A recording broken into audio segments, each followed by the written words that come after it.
Welcome to BBC Newsline. I'm Declan Harvey. Our top stories. A decision on how to proceed with the Donaldson sex abuse trials has been pushed back. The prosecution case in the trial of a former soldier accused of murdering these two men on Bloody Sunday concludes. A person is taken to hospital after a serious multi-vehicle crash outside Cookstown this morning. Criticism of Stormont's intention to shelve most of its £1 billion mental health strategy. You wouldn't expect somebody with a broken arm just to run around with a broken arm. They would get help, they would get plastered up and stuff, but people with mental health issues are just left hanging in the wind. Meeting the locals playing in the European Wheelchair Rugby Championships in Norway. In just over an hour's time, the Northern Ireland football team will be in World Cup qualifying action against Slovakia. Join me live here at Windsor Park for all the big match build-up. And this time last week, we were in the middle of Storm Amy. Calm conditions will dominate this weekend. I'll be back with the full forecast.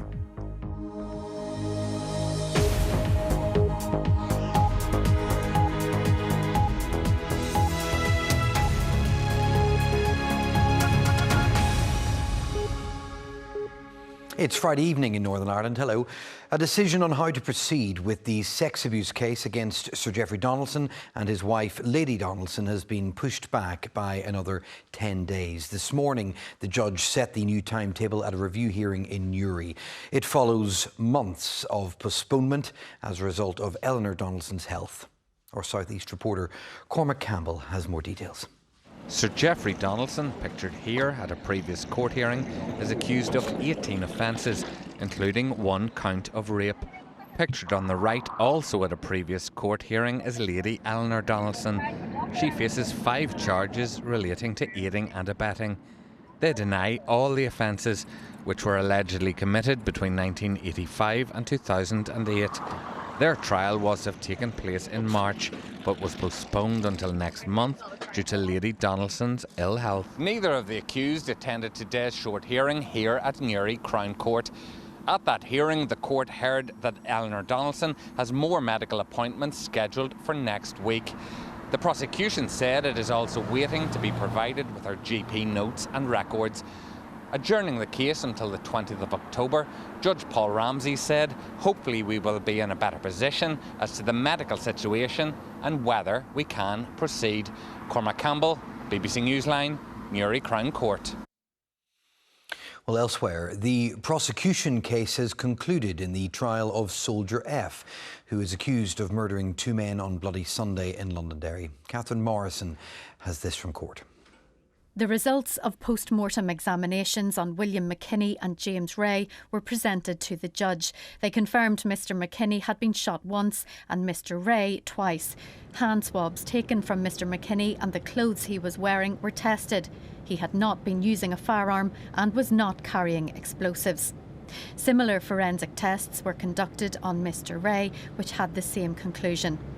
The 2 men were among 13 people who were shot dead by the Parachute Regiment at a civil rights demonstration in the Bogside area of Derry in January 1972. Soldier F, who can't be named for legal reasons, denies their murders. A statement he gave to the PSNI in 2016 was presented to Judge Patrick Lynch. He said while he was sure he properly discharged his duties as a soldier that day, he said, "I no longer have any reliable recollection of those events. I am not, therefore, able to answer your questions, and I will not be drawn into speculating or guessing." He did not answer any questions. The court was told that Soldier F was a man with no previous convictions. A defence barrister then revealed he intends to launch a no case to answer application next week. The trial will resume on Monday with the start of the defence case. Catherine Morrison, BBC Newsline. Well, you can continue to follow that trial. All the details from our reporters in court are on our website this evening. There's the address for you. You'll also, of course, find it on the BBC News app. A person had to be taken by air ambulance to hospital earlier following a multi-vehicle crash just outside Cookstown. It happened on the Pomeroy Road early this morning. Our Mid-Ulster reporter Luke Sproul has been to the scene. Police, paramedics and the fire service were called to the scene of this serious crash at about 7:15 this morning. It happened on the Pomeroy Road near Cookstown and was later confirmed to be an incident involving multiple vehicles. The ambulance service said it dispatched the air ambulance and 2 other ambulances to the scene and later took 1 person to the Royal Victoria Hospital in Belfast. The crash is believed to have happened over the brow of a hill between the Drum Road and the Drumnacross Road. Local representatives said there was a sense of shock in the community. Ulster Unionist Party councillor Trevor Wilson said his thoughts were with those affected, their friends and families. Luke Sproul, BBC Newsline. Now, it was an ambitious 10-year plan to cost more than £1 billion. The promise was a transformation of mental health services here. Now, though, most of that Stormont strategy is being shelved indefinitely. It seems the £1 billion needed hasn't materialised. The Health Minister, Mike Nesbitt, insists improving services remains a priority for him, but campaigners have called today's announcement devastating. Bernie Allen explains what's happened. This is Steve. He has borderline personality disorder and non-epileptic attack disorder. He contacted his GP in December last year after suffering what he described as the winter blues. 10 months on, he's still waiting to receive specialist treatment and says attending and facilitating mental health support groups with Aware has been a lifeline. I was feeling what they call the winter blues, and I asked for some support, and they says they would get me down to Woodstock Lodge, but I'm still waiting on an initial appointment. Being able to talk to your peers and share a coping strategy, it can keep you going. It's no replacement for the therapy, but it's enough to keep your head above water usually. So what would your message be to the Health Minister and to Stormont? We're here, we're people too, we need help. You wouldn't expect somebody with a broken arm just to run around with a broken arm. They would get help, they would get plastered up and stuff, but people with mental health issues are just left hanging in the wind. The Department of Health says only 16% of the necessary funding for the strategy has been allocated. And the Health Minister, Mike Nesbitt, says whilst mental health remains a personal priority for him, he has been clear that delivering the strategy requires sustained investment. The funding per person in Northern Ireland remains much lower. It's £212 per person in Northern Ireland compared to £264 per person in England, and that's just not good enough. The executive need to get round the table and look at whether they can release funding. Whilst many community and voluntary groups lost funding 2 years ago, those in the charity sector say there is no recognition of the continuous gaps that they are filling in light of people not being able to access services. The costs of treating and dealing with the implications of mental ill health in Northern Ireland costs us £3.4 billion every single year. This isn't a question about whether we can afford to fund it or not. The question needs to be put, can we afford not to fund this?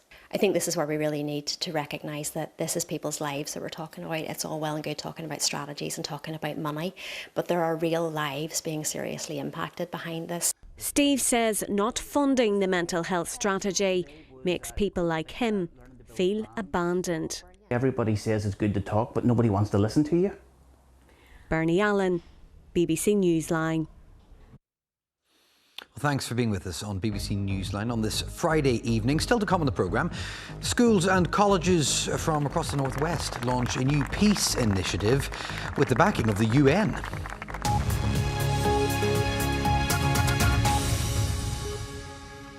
Police are investigating whether an arson attack on a vacant house in the Shankill area of West Belfast was racially motivated. It happened on Upper Glenfarn Street shortly before 9 o'clock last night. The front door of the property was significantly damaged. 13 schools and colleges from across the Northwest have launched a new peace initiative, and it has the backing of the United Nations. First Minister Michelle O'Neill praised the younger people, saying it was important to choose hope over fear. Kieran Tourish reports. First Minister Michelle O'Neill was in Ebrington to officially launch this new peace initiative involving young people from across the Northwest. They've all been working on the project, which is backed by the United Nations. Well, I think it's absolutely vital that people from different backgrounds, different religions, faiths are being brought together today, and we're all working together in one project. With all the students coming together, I think it shows that we all unite together, especially in this city. I think times have changed, and we can all see that now. We're all friends and family are here today, so I think that is just fabulous. Students read out their school statements on peace. Peace means adapting your tone, no longer making everything an argument. It's important to listen before responding. In Derry, Londonderry, there is lots of love, peace and happiness. Young people are the architects of the future. Together, we can build a house of peace. Our hometown has overcome many adversities. What was once a troubled city is now filled with peace and love. And that's the common ground that we all have. The common ground of peace, the common ground of building a better future, the common ground of prosperity and lifting people up, the common ground of reaching out to your friend and your neighbour. A special globe was unveiled. The organisers said it marked Derry Londonderry as an international city of peace, the first on the island. The young people are the ones that are going to take the dream forward. Governments can provide the foundation, but it is the young who will deliver. And we have 13 colleges this morning represented. The people who are willing and ready to do what we haven't done in the past, to take big steps. And to take big steps that build friendships and lead to safer living spaces for all of us. What do you hope will be the message from a day like today from young people? It's equality, and they always involve everyone. It's important to be welcoming of everyone, no matter their background and no matter where they come from. A tree was planted by the First Minister to launch a new United Nations project called the People's Peace Forest. A number of colleges across the city will plant hundreds of trees in the new year as part of the initiative aimed at bringing communities together. The organisers of the project believe it can act as an inspiration well beyond the Northwest, fostering stronger cross-community relations in the years ahead. Kieran Turish, BBC Newsline, Derry. Now, the European Wheelchair Rugby Championships C are currently taking place in Norway, and 3 Ulstermen have made it into the Ireland squad. They each train with Ulster Barbarians in Lisburn. Wheelchair rugby teams are both mixed ability and mixed gender, and athletes use their chairs to block, hold and crash into their opponents, all the while trying to carry a ball across a goal line. Ida Dungan went to Lisburn to watch one of their final training sessions. The clatter of chair-on-chair tackles. Speed, power and kilograms of metal. And this is just a training session. Always into his sport, Conor Connolly made the move to wheelchair rugby after a car crash 7 years ago. His competitiveness has been rekindled. Every day, apart from Monday, I'm on the road. At least 2 hours travelling every day, and then Dublin every second weekend for Friday to Sunday. Flat out to full camp, and obviously my own training every day. Like, whenever I got the chance up for the Ireland, like, it's a completely different level again. This year's like nursery compared to it, really. Like, it's just really good high level. Chris Manelli is one of Ireland's top players, born with cerebral palsy. The inclusivity of the sport is a positive. The rugby is probably it gives you the most kind of contact and the most adrenaline. Like, the table tennis and all is great, but there's no real adrenaline rush off it in the same way, you know. So the rugby is probably, because I've got CP as well, my coordination wouldn't be as good as other people for the likes of basketball. So the rugby tends to be a little bit more open in terms of the range of disabilities that can be in it.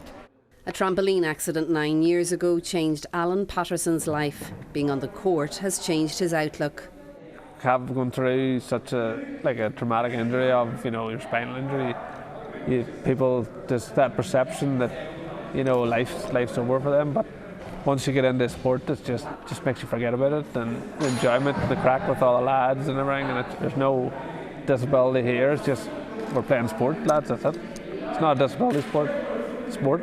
A sport that sees these 3 competing in Norway with some of the best in Europe. Ita Dungan, BBC Newsline. Good luck to them. Right, let's turn then to the huge night of international football that lies ahead. Live to Windsor Park, Stephen is there. I imagine in, exactly an hour, every seat behind you there is going to be full. Declan, this place is going to be absolutely rocking. The game could have been sold out 2 or 3 times over. For anybody who doesn't have a ticket, good news, it's live on BBC One tonight at 7:30. Yes, just under an hour to go until kick-off between Northern Ireland and Slovakia in what is a crucial World Cup qualifier. It's the third group game of the campaign for each of the sides. Northern Ireland have won one and lost one. Slovakia have won both of their opening games, including beating Germany.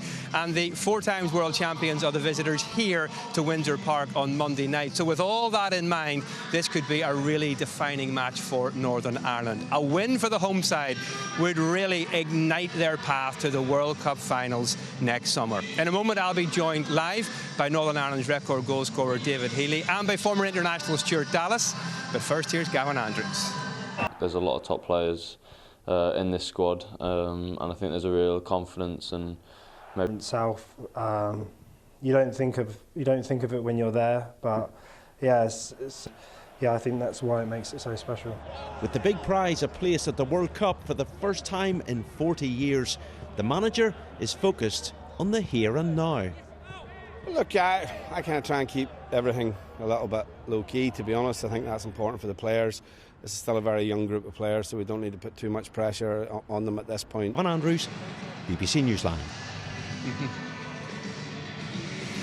Well, David Healy and Stuart Dallas are part of our live coverage tonight. Delighted to say they're with me now. David, you're Northern Ireland's record goal scorer. Belfast is buzzing. The country's watching. You know what this is all about tonight. How are you feeling about this evening's game? Excited, even walking through the parked up at Midgley and walking through. The supporters are queuing to get in. They're excited. We're all excited. We're looking forward to it. I believe if we play anywhere near the levels that we can do, especially what we've done over the last number of months, this is a game we can win tonight.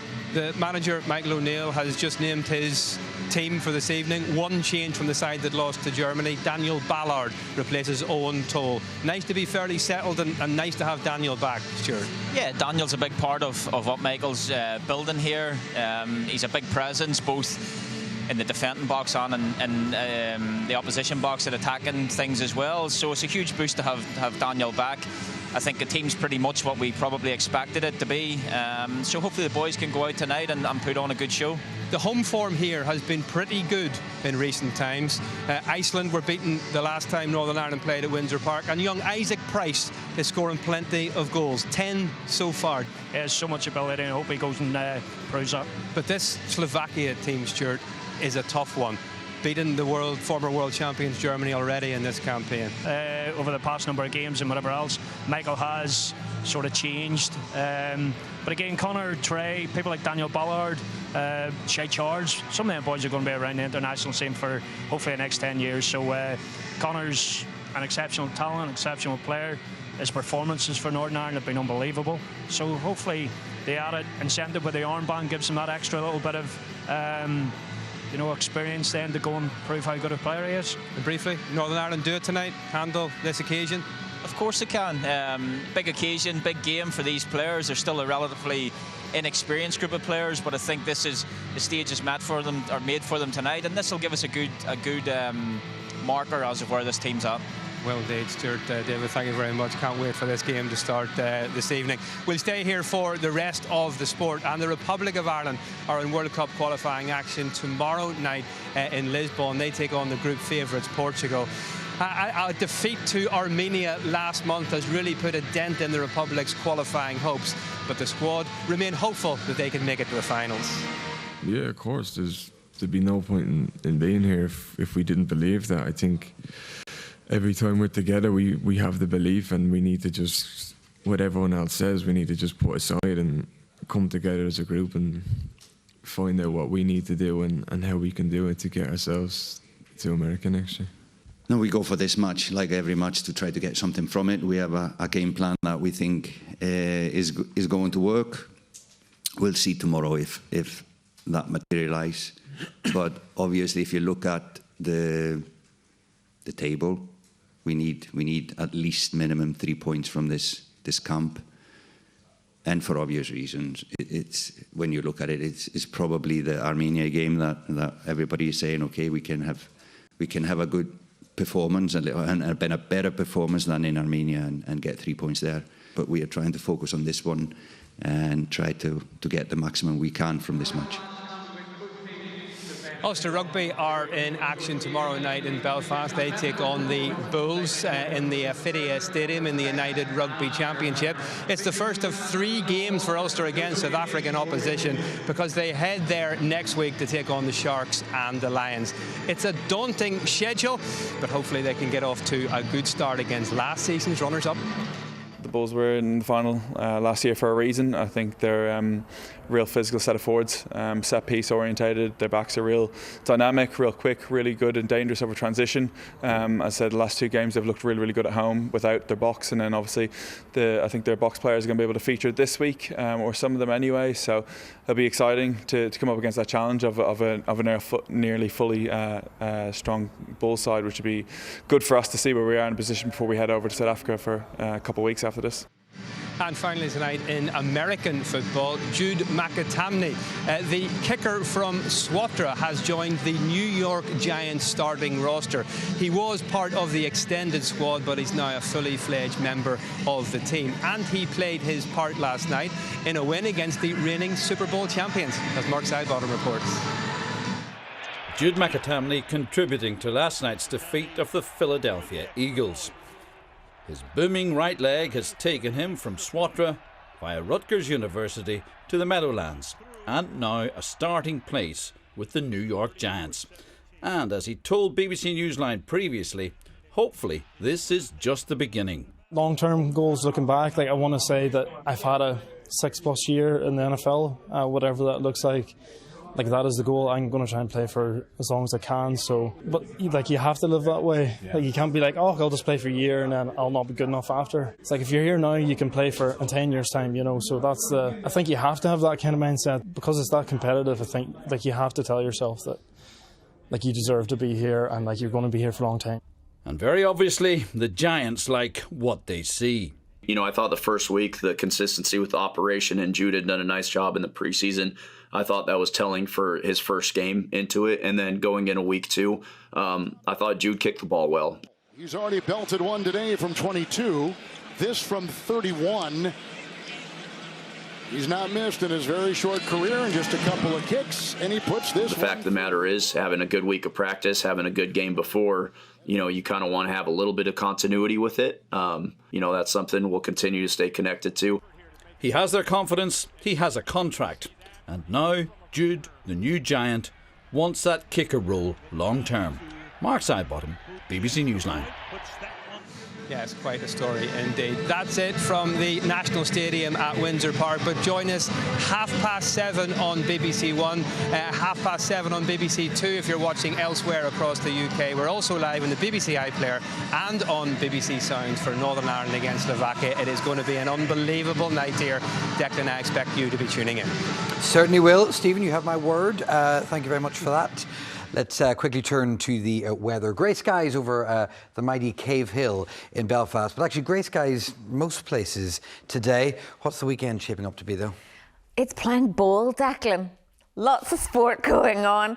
Rugby, football, whatever. Park run, just going for a walk. Lots of dry conditions, lots of calm weather as well. Nothing like last weekend. Now, the cloud is beginning to break up a little bit this evening in the west, so there will be some cloud breaks tonight. As a result, a little bit cooler. Temperatures in single digits, maybe 1 or 2 mist and fog patches around as well. So it could be a little bit misty first thing in some areas tomorrow, but it will be a dry day. We expect it to brighten up a little bit with not lots of sunshine, but 1 or 2 sunny breaks through the day. Overall, more cloud than sunshine. It will stay dry again and practically calm conditions. So if you do get some sunshine, it will feel quite pleasant. Highs of 15 or 16 degrees. So the trees are really beginning to show their lovely colours now. Leaves to crunch on the ground, and some beautiful colours in the trees today. For example, at Ormeau Park, and the weather will be spot on for taking a bit of a stroll tomorrow. It'll continue dry tomorrow night, but again, some breaks in the cloud. So it will be a little bit cooler again. We could see temperatures drop maybe to 2 or 3 degrees in 1 or 2 spots. So a little bit chillier on Sunday to start with. Again, the risk of some mist and fog, but otherwise dry conditions across the island, very little wind, some sunshine, some cloud. And because there's so little wind, it means if you do have cloud, it won't move away that quickly. But at the same time, if you've got some sunshine, it could be overhead for a while too. Now, it's very much typical of this time of year. Fog, and it looks like fog could be more troublesome on Monday morning for those heading back to work or to school, but otherwise no rain in the forecast for at least 7 days. Wow, Cecilia, thank you. Autumn preparing to show off. The One Show is next, and don't go too far because that Northern Ireland World Cup qualifier right here on BBC One in half an hour. We'll see you back here on Monday, 6:30. Bye-bye.